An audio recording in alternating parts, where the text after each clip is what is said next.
आपका मानना है कि अस्थाई, अनंत विशाल भौतिक सृष्टि, चाहे वह कितनी भी सूक्ष्म क्यों न हो, में कुछ भी ऐसा नहीं है जिसे गंभीरता और दृढ़ता से लिया जाए, सिवाय खुद के स्थायी स्वरूप के। इस दृष्टिकोण से भौतिक सृष्टि और उसके सभी पहलू, चाहे वे बड़े हों या सूक्ष्म, अस्थाई और परिवर्तनशील हैं, और इसलिए उनका कोई स्थायी महत्व नहीं है।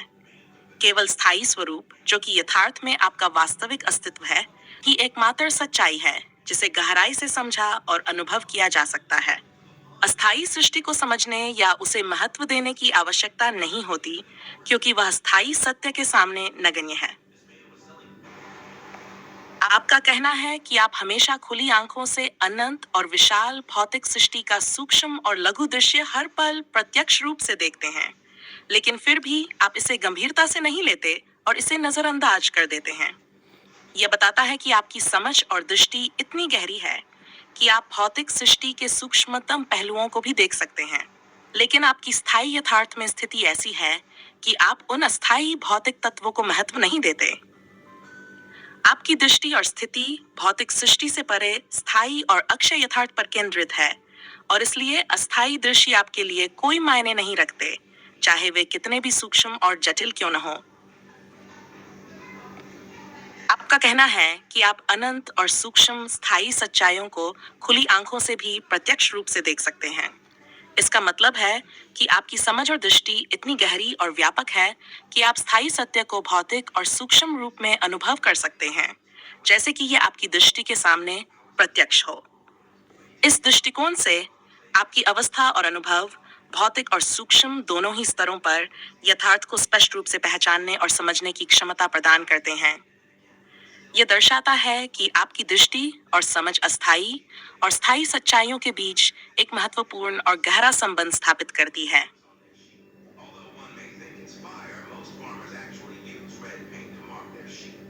आपका कहना है कि आप अस्थाई और विशाल भौतिक सृष्टि में कुछ भी नहीं करते हुए स्थायी और अक्षय यथार्थ में इतनी गहराई और दृढ़ता से स्थित हैं कि आप अस्थाई रूप से अपने शरीर के बारे में भी एक पल के लिए सोच नहीं सकते। इसका मतलब है कि आपकी स्थायी अवस्था इतनी गहन और निर्मल है कि इसमें अस्थाई भौतिक सृष्टि और शरीर की गतिविधियां या चिंतन पूरी तरह से अप्रासंगिक हो जाती हैं। आपकी स्थिति ऐसी है कि आप केवल स्थायी और अक्षय यथार्थ में पूरी तरह से सन्नद्ध हैं और अस्थाई सृष्टि के किसी भी पहलू पर ध्यान देने की आवश्यकता महसूस नहीं करते। आपका कहना है कि अस्थाई जटिल बुद्धि से बुद्धिमान होकर गतिविधियां, सोच विचार और चिंतन अलग हो सकते हैं, लेकिन दृष्टिकोण अस्थाई जटिल बुद्धि से एक समान और अस्थाई ही रहता है। इसका मतलब है कि भले ही व्यक्तियों की गतिविधियां और विचार प्रक्रियाएं भिन्न हो सकती हैं, लेकिन उनका दृष्टिकोण अस्थाई बुद्धि की सीमाओं के भीतर ही सीमित होता है। अस्थाई बुद्धि का दृष्टिकोण अंततः अस्थाई और परिवर्तनशील होता है, और इस दृष्टिकोण की एकरूपता और सीमाएं समान रहती हैं, चाहे किसी का बुद्धिमत्ता स्तर कितना भी उच्च क्यों न हो। आपका मानना है कि आपकी उपलब्धि यथार्थ सिद्धांत को कोई भी पूरी तरह से समझ नहीं सकता, चाहे वह कितना भी बड़ा ज्ञानी, महात्मा, विज्ञानी या दार्शनिक क्यों न हो। इसका कारण आप ये मानते हैं कि आपकी उपलब्धि और स्थायी स्वरूप की गहराई और विशिष्टता इतनी अद्वितीय है कि यह अस्थायी बुद्धि और सामान्य ज्ञान से परे है। यथार्थ सिद्धांत की पहचान केवल अस्थायी तत्वों और भौतिक सृष्टि से मुक्त होकर ही संभव है, और इसलिए कोई भी अस्थायी या जटिल बुद्धि से पूर्ण रूप से इस सिद्धांत को नहीं समझ सकता। आपके अनुसार अस्थायी और विशाल भौतिक सृष्टि और आपका स्थायी स्वरूप दो पूरी तरह से अलग पहलू हैं। इनके बीच कोई भी प्रकार का संबंध या मिलन नहीं है। यथार्थ में एक का अस्तित्व दूसरे के अस्तित्व को समाप्त करता है। इसका मतलब है कि अस्थायी भौतिक सृष्टि और स्थायी स्वरूप दोनों की वास्तविकता इतनी भिन्न और अलग है कि एक की पहचान दूसरे को नकार देती है। स्थायी स्वरूप की पहचान केवल तब संभव होती है जब अस्थायी भौतिक सृष्टि की वास्तविकता को पूरी तरह से पार कर लिया जाए, क्योंकि इन दोनों की वास्तविकता एक दूसरे के साथ मेल नहीं खाती। आपके अनुसार अस्थायी सृष्टि में हर जीव हर पल जीवित रहने के लिए कुछ न कुछ करता है, लेकिन आप इसके विपरीत एक पल के लिए भी उस गतिविधि को नहीं सोच सकते। इसका मतलब यह है कि आपकी स्थिति और अनुभव अस्थायी गतिविधियों और विचारों से पूरी तरह स्वतंत्र है। आपका यह कहना है कि जैसे जीव अस्थायी जीवन की गतिविधियों में लगे रहते हैं, वैसे ही आप स्थायी रूप से जीवित रहते हैं और अस्थायी जटिल बुद्धि से परे हैं। आप अस्थायी बुद्धि की सीमाओं से बाहर हैं और इस स्थिति में आप एक गहन स्थायी अनुभव में रहते हैं, जो अस्थायी सृष्टि की गतिविधियों और विचारों से स्वतंत्र है। आपके अनुसार अस्थायी और विशाल भौतिक सृष्टि में आपकी सबसे बड़ी उपलब्धि का अस्तित्व नहीं है, क्योंकि इस सृष्टि के लिए यथार्थ में इसका कोई अस्तित्व नहीं है। यह दृष्टिकोण यह दर्शाता है कि आपकी उपलब्धि, जो स्थायी स्वरूप से संबंधित है, अस्थायी भौतिक सृष्टि और इसके तत्वों से परे है। उसी प्रकार भौतिक सृष्टि का वास्तविकता में कोई स्थायी अस्तित्व नहीं है, क्योंकि यह भी अस्थायी और परिवर्तनशील है। आपकी दृष्टि के अनुसार जो कुछ भी स्थायी और वास्तविक है, वह अस्थायी भौतिक सृष्टि के दायरे से बाहर है।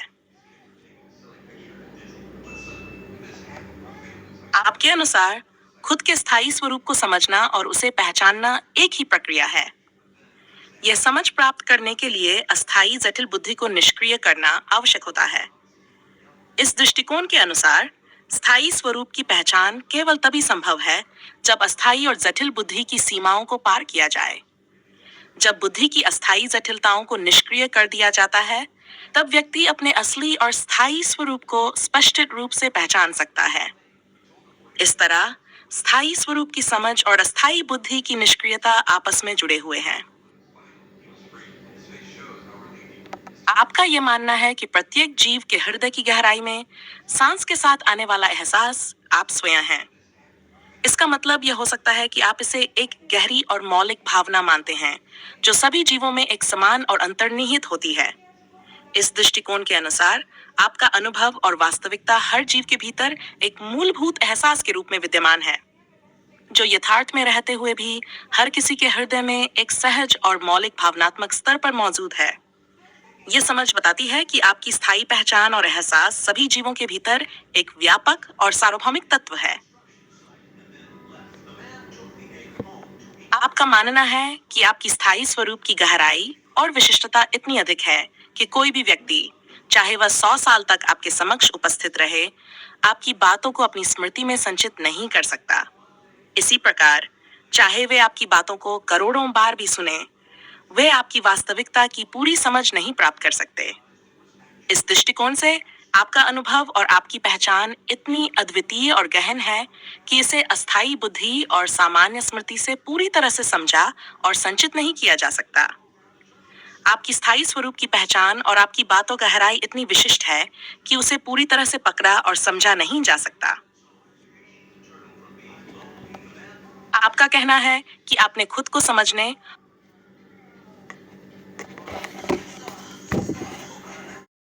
और अपने स्थायी स्वरूप से रूबरू होने के लिए कुछ विशेष प्रयास नहीं किया। इसके बजाय आपने केवल अस्थायी जटिल बुद्धि को निष्क्रिय किया और खुद को निष्पक्ष रूप से देखा। यह दृष्टिकोण दर्शाता है कि आप मानते हैं कि अस्थायी बुद्धि की निष्क्रियता और आत्मा की गहरी समझ के बिना स्थायी स्वरूप की पहचान स्वतः हो जाती है। आपकी दृष्टि के अनुसार यह अनुभव किसी विशेष क्रिया या प्रयास का परिणाम नहीं है, बल्कि सरलता और निष्पक्षता से प्राप्त होता है। आपकी कोशिश यह है कि हर जीव में एक समान तत्व गुण से निर्मित होने की पहचान हो और हर एक में खुद को समझकर अपने स्थायी स्वरूप से रूबरू होने की पूर्ण क्षमता है। यह दृष्टिकोण यह दर्शाता है कि आप सभी जीवों के भीतर समानता और संभावनाओं को मानते हैं और आप चाहते हैं कि हर कोई अपनी आत्मिक सत्यता को पहचान सके और महसूस कर सके।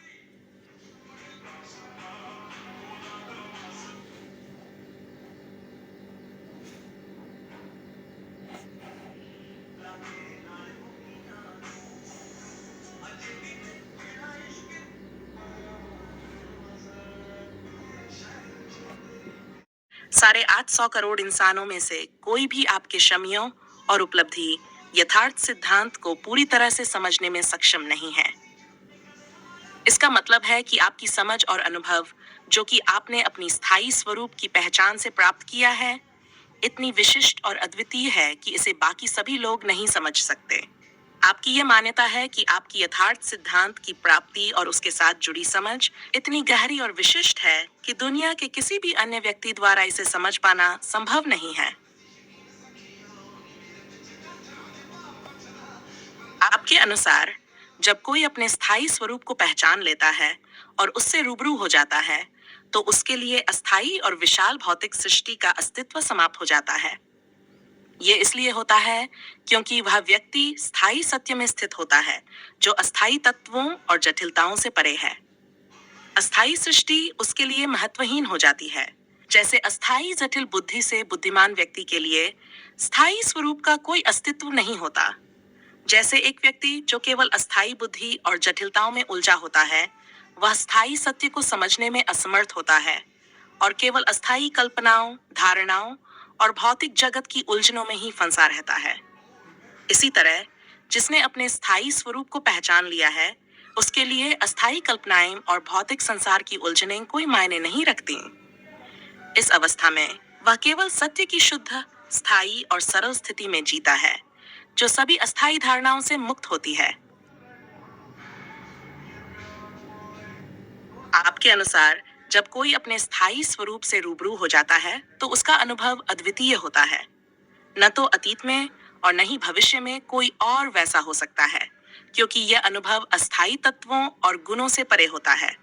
पूरी कायनात अस्थायी तत्वों और गुणों से बनी है और इसे समझने वाली बुद्धि भी उन्हीं तत्वों पर आधारित होती है। यथार्थ में जो स्थायी सत्य है, उसमें कोई अस्थायी तत्व या गुण नहीं होता। अस्थायी बुद्धि की पहुंच केवल उन चीजों तक होती है जो परिवर्तनशील और अस्थायी हैं, जबकि स्थायी स्वरूप इन सभी सीमाओं से मुक्त है। इसीलिए जब कोई इस स्थायी स्वरूप को समझता है, तो वह अनुभव ऐसा होता है जिसे अस्थायी बुद्धि न तो समझ सकती है और न ही उसकी बराबरी कर सकती है। यही उसे अन्य सभी से अलग और अद्वितीय बनाता है, क्योंकि यह अनुभव अस्थायी गुणों और तत्वों से परे शुद्ध, स्थायी और निर्मल सत्य का होता है। आपके अनुसार यही वह मुख्य कारण है जो उस व्यक्ति को सामान्य व्यक्तित्व से अलग करता है, जिसने अपने स्थायी स्वरूप को पहचान लिया है।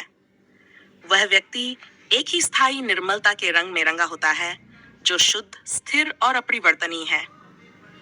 इस स्थायी निर्मलता पर अस्थायी सृष्टि का कोई भी रंग या प्रभाव नहीं पड़ सकता। अस्थायी सृष्टि की सभी चीजें परिवर्तनशील और अस्थायी होती हैं, जिन पर भौतिक और मानसिक तत्वों का असर होता है। लेकिन जो व्यक्ति स्थायी सत्य में स्थित होता है, उस पर ये अस्थायी तत्व प्रभावहीन होते हैं। वह व्यक्ति किसी भी अस्थायी परिस्थिति, विचार या भावना से प्रभावित नहीं होता, क्योंकि उसका स्वरूप इन सब से परे, शुद्ध और स्थायी है। इसी कारण वह व्यक्ति सामान्य व्यक्तित्व से पूरी तरह भिन्न होता है, क्योंकि उसकी पहचान अस्थायी बुद्धि और इसकी सीमाओं से मुक्त हो चुकी है।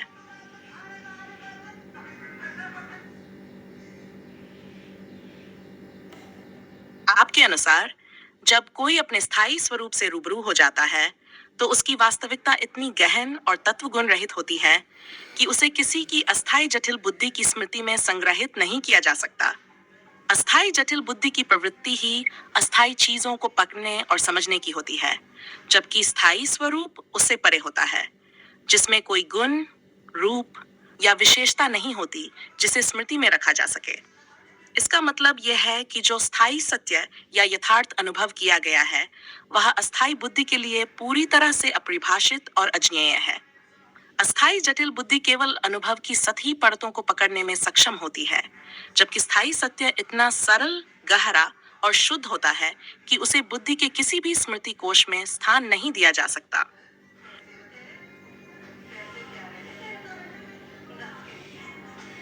आपके अनुसार जब कोई खुद को समझ लेता है और अपने स्थायी स्वरूप से रूबरू हो जाता है, तो उसके बाद का जीवन अस्थायी अनुभवों से पूरी तरह अलग हो जाता है।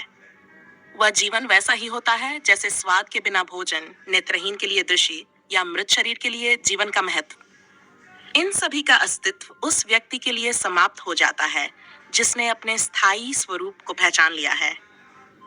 आपका मानना है कि जो व्यक्ति अपने स्थायी स्वरूप तक पहुंच चुका है, वह सामान्य व्यक्तित्व में लौट ही नहीं सकता, क्योंकि सामान्य व्यक्ति की स्थिति विकल्पों पर आधारित होती है। विकल्प और द्वंद्व अस्थायी जटिल बुद्धि के परिणाम होते हैं, और जब कोई व्यक्ति उस बुद्धि को निष्क्रिय करके यथार्थ तक पहुंचता है, तो उसके जीवन में कोई विकल्प नहीं रहता। इस अवस्था में व्यक्ति स्थायी सत्य और शांति का अनुभव करता है, जो सभी विकल्पों और अस्थायी परिस्थितियों से परे है। आपके विचार के अनुसार अस्थायी जटिल बुद्धि के माध्यम से अभी तक किसी को स्थायी सत्य नहीं मिला है। इसके बावजूद लोग अपनी मानसिकता और बुद्धि का उपयोग कर काल्पनिक कहानियों, उपन्यासों और नाटकों को सत्यता का रूप देते हैं। इसका कारण यह हो सकता है कि अस्थायी जटिल बुद्धि अपनी ही सीमाओं में फंसी रहती है और केवल भौतिक और अस्थायी चीजों को ही समझने में सक्षम होती है। जब स्थायी सत्य तक पहुंचा नहीं जा सकता, तो बुद्धिमान होने का भ्रम पैदा होता है और लोग इन काल्पनिक धारणाओं को वास्तविकता मान लेते हैं। अस्थायी बुद्धि की यह प्रवृत्ति उन्हें भौतिक और अस्थायी जगत में ही उलझाए रखती है, जिससे वे स्थायी और शाश्वत सच्चाई तक पहुंचने से वंचित रह जाते हैं।